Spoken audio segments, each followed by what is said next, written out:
Je m'appelle Salou et je suis ravie de vous partager dans cette vidéo une expérimentation d'aquaponie que j'ai entreprise. Pour vous contextualiser ce projet, nous habitons en périphérie de la ville d'Antananarive qui est la capitale de Madagascar et qui se trouve dans l'océan Indien. Antananarive est la ville la plus consommatrice de poissons ici, alors qu'elle ne produit même pas le quart de cette consommation. Les marchés locaux à Tana s'approvisionnent des régions autour et côtières et les produits ne sont pas souvent frais, ils coûtent cher et des fois on ne sait pas d'où ils viennent. Depuis 2019, avec la crise du Covid, les poissons frais deviennent rares sur le marché et peu de familles peuvent manger des poissons régulièrement. Avec mon mari, nous avons eu l'idée d'entreprendre un système d'aquaponie dans notre cour, une idée concrétisée avec la naissance de notre fille en 2018. L'envie de consommer des poissons frais et des légumes bio chaque semaine nous ont poussé à la réaliser. Mais comme l'espace manquait, l'aquaponie était pour nous la solution. On a choisi d'élever des tilapias ou tilapia nilotica en nom scientifique. Cette espèce est très appréciée ici à Madagascar et elle s'adapte bien aussi à notre climat avec un degré élevé de résilience. On a combiné à cet élevage la culture de légumes à feuilles comme les tomates, les laitues, les cressons. Nous avons commencé en 2019 avec la construction d'un bassin en béton de 6 mètres cubes. Et l'année suivante, nous avons étendu avec 2 autres bassins de 6 mètres cubes et d'1 mètre cube. Et nous avons placé les légumes au-dessus. Nous utilisons des matériaux recyclés en plastique et aménagé des gouttières pour planter ces légumes.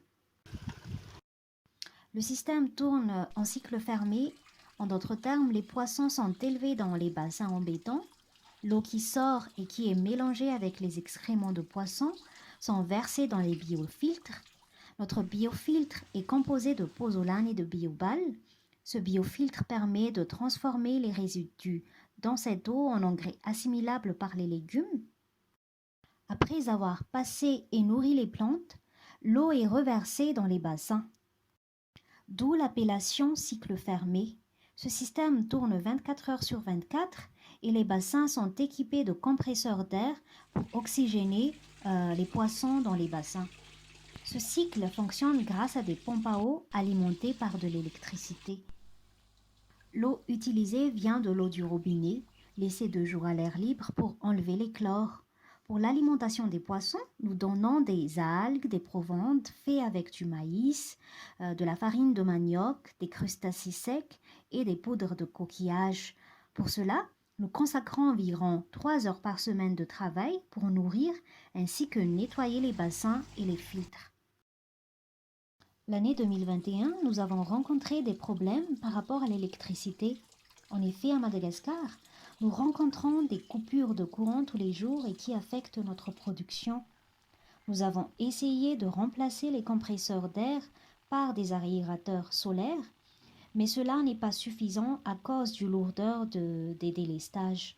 Par exemple, si en temps normal, nous produisons environ 200 kg de poissons par an, et qui est équivalent à 1000 poissons, nous n'avons pu produire que 100 kg. Pour l'heure, notre production sert à l'autoconsommation et seule la moitié de notre production en poissons est destinée au marché local. En termes d'investissement, nous avons investi environ 1 500 € au départ et nous dépensons environ 180 € par an pour les intrants, comme la nourriture et l'électricité, et nous n'avons engagé aucun personnel jusqu'ici, mais nous nous organisons avec mon mari pour le travail. Comme perspective, nous projetons de changer en énergie solaire toute l'alimentation du système et être plus écologique, et nous souhaitons agrandir en vertical nos bassins et augmenter la production. Les valeurs ajoutées sont de pouvoir expérimenter plusieurs plantations de légumes, manger plus frais et bio, et aussi optimiser l'espace et le temps. En conclusion, à notre époque, pouvoir assurer son autoconsommation en plus de manière plus écologique s'avère utile. L'agriculture urbaine est une des solutions vu la rareté des ressources et les problèmes environnementaux. Ainsi, par l'aquaponie, nous combinons la valorisation de l'espace, le respect de l'environnement et l'autosuffisance alimentaire.